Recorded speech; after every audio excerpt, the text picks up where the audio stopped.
5 बजे पापा ऑफिस से आने का टाइम है, चलो यार किताब लेके बैठ जाओ। खेल खेलना है यार, छोड़ो नहीं खेलना है, पापा का आने का टाइम हो गया। ये माहौल अच्छा नहीं है। ये तनावपूर्ण एक प्रकार का वातावरण परिवार में तबाही कर देता है।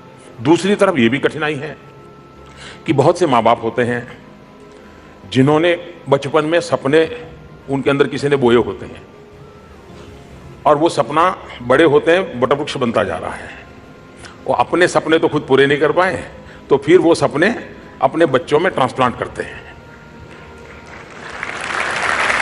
मैं डॉक्टर बनना चाहता था, नहीं बन पाया, मैं तो टीचर होकर के जिंदगी गुजार रहा हूं, तुझे डॉक्टर बना के छोड़ूंगा। वो कहता है मुझे खिलाड़ी बनना है, मुझे डॉक्टर नहीं बनना है। तो मां बाप कभी कभी अपने बच्चों की क्षमता, परवरिश, इन सारी चीजों को देखे बिना खुद के जो अधूरे सपने रह गए हैं, कहते हैं ना लोग, भाई मैं तो इसमें मानता नहीं हूं इसलिए आप भी मत मानिए, लेकिन कहते हैं कि भूत प्रेत हुआ करते हैं। तो कहते हैं कि जिनकी इच्छाएं अधूरी रह जाती और मरते हैं तो कहते हैं भूत हो जाते हैं, फिर वो इच्छाओं के लिए तड़पते रहते हैं।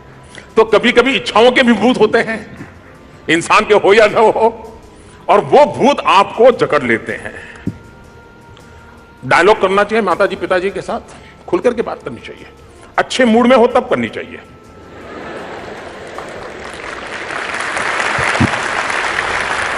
और ये बात हिंदुस्तान के बच्चों को सिखानी नहीं पड़ती है। भारत का बच्चा जन्मजात पॉलिटिशियन होता है।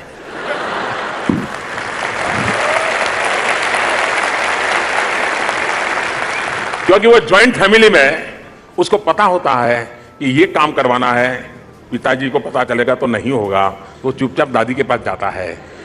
उस दिन दादी को पूछेगा, दादी जी पानी ले आओ, दादी जी आइए ना थोड़ा बाहर टहल के आता हूं, मैं साथ ले चलता हूं, मंदिर चल के।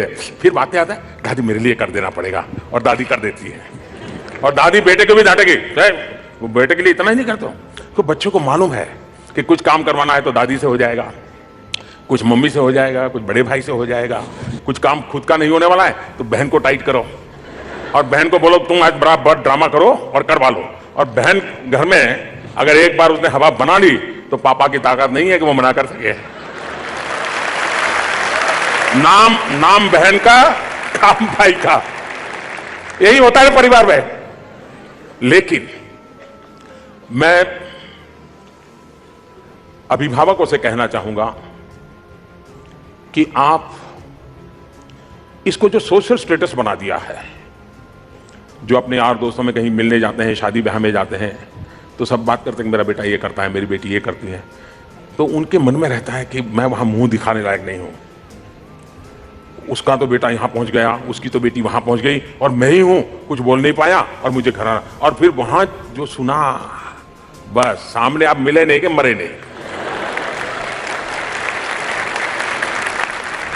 समाज में वो किसी और के बच्चों की कथा सुन करके आते हैं, फिर मनोमन तय करते हैं मेरे बेटे बेकार है, मेरी बेटी बेकार है, मेरा कुछ हुआ नहीं। और हो सके तो गाड़ी में जाते होंगे तो पहले अपनी पत्नी को डांटते होंगे कि तूने कैसे बच्चे बड़े किया, क्या सिखाया, जब उसकी कोई जिम्मेवारी नहीं, उसी को डांटते रहते हैं कि तूने क्या सिखाया, ऐसे बुद्धू पैदा कर दिए, ये कर दिया, वो कर दिया, पता नहीं क्या क्या। और घर पहुंचते ही तुम मिल गए सामने तो खेल खत्म।